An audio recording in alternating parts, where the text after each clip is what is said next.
Hello, ladies and gentlemen. It's the time of the year when we look back at what we are done and hope that the mistakes of the past don't come back to haunt us in the future. So today we're looking at the mistakes of other people so we can point and laugh and hopefully get a bit of joy out of it. And who better mistakes to look at than the whole gaming industry? Blunders after blunders, scandal after scandal, such bad decisions as Unity making a stupid policy that everybody hated, Microsoft having a price surge on Game Pass, EA still existing as a company, Bethesda launching another buggy mess with poorly optimization and an empty void as a setting, and beloved games franchises getting killed by mismanagement and gross incompetence.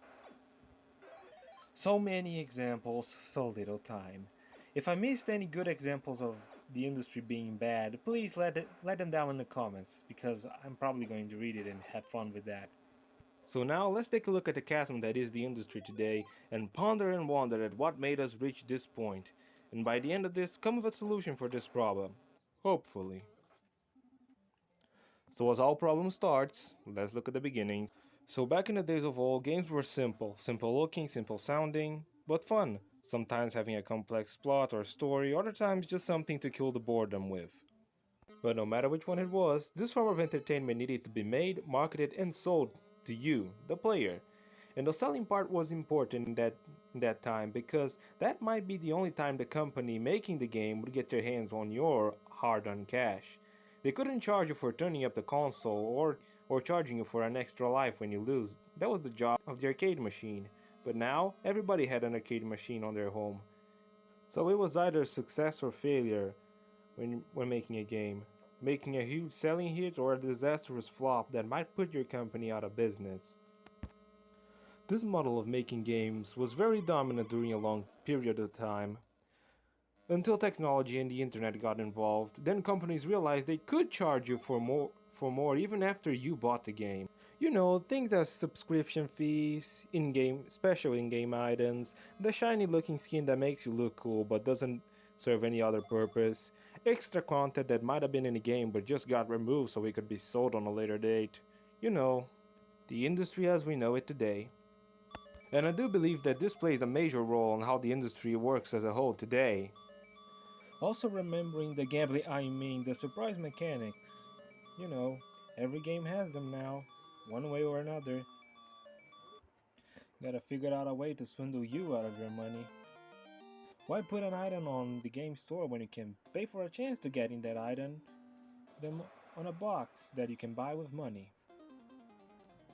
Also, let's charge you $200 for a game that's not really that ready for the market yet. Filled with bugs, probably not working, and it might blue screen your PC if you play it for too long, but you know, it's the pre-release. You're not gonna want to miss that. Oh yeah, and by the way, we're not gonna patch the game when it launches. You're still gonna have the same bugs. And don't think I forgot about you, sport fans. We got just what you wanted. It's the same game from the previous year, just with a new coat of paint and a gambling system added to it. You might win that favorite player you love to watch so much, so you can play him on the console. Oh yeah, gambling. It's in the game. And also, speaking of releasing the same game year after year, I have you also noticed that the FPS games are kind of becoming, the same? Every FPS now, the campaign is short, and it only focuses on one thing and one thing only: the multiplayer. Everything following the same formula. It needs to be fast-paced, action-packed, and deliver the most dopamine hits so we can keep the player hooked onto it. And another predatory practice the industry has put upon us on the multiplayer games are the pay-to-win games. Psst, hey kid, you want that overpowered weapon? 50 bucks and it is all yours. But use it fast because we're gonna nerf it next patch so we can sell you another OP weapon later. Also, prices going up but quality not following is a new thing on the industry for some reason.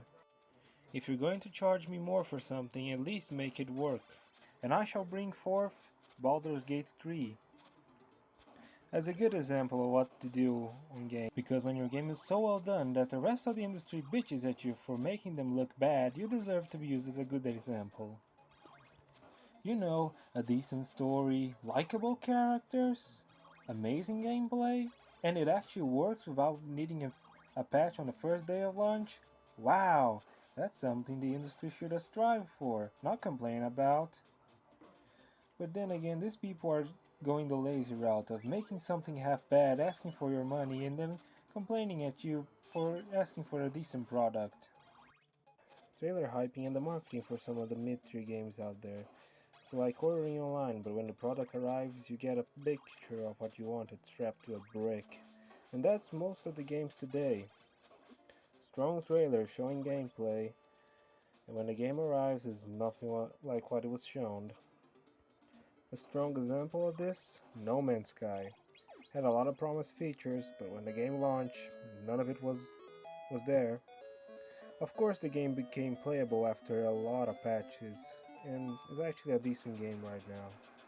That's something that the industry tried to copy now. They're all doing the No Man's Sky, launching a broken game and then just patching it up as it goes, hoping that it becomes playable along the way.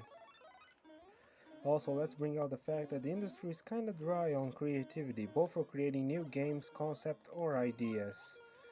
When something new comes out, the story is boring or just rewritten, characters are unlikable, the game is focused on the modern audiences. The game is just filled with dystopian propaganda that's found around us today.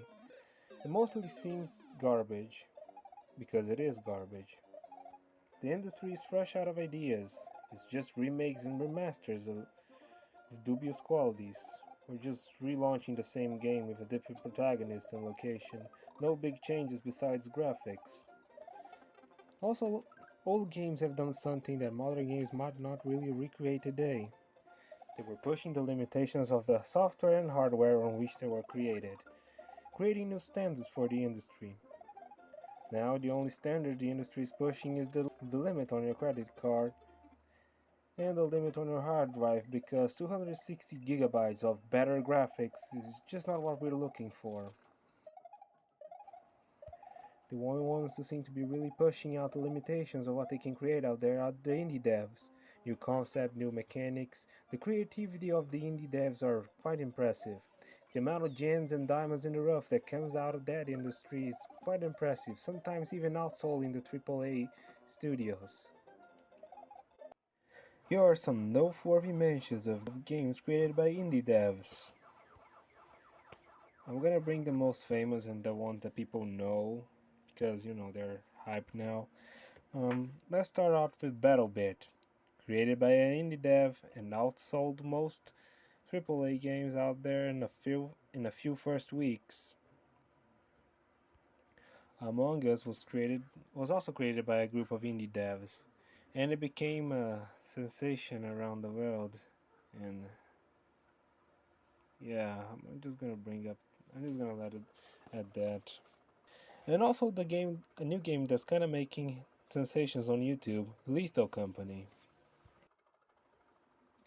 These are just a few of the many gems produced by the indie industry, with many more out there to look at and play. And remember, kids, every time an indie game makes something successful, a AAA company loses an incompetent employee. And also, if you are an indie dev that's making a game out there, good for you. Hope you get, hope you make, hope you make something successful in the future. Thank you for making it to the end of this little rant and listening to my unwanted opinion.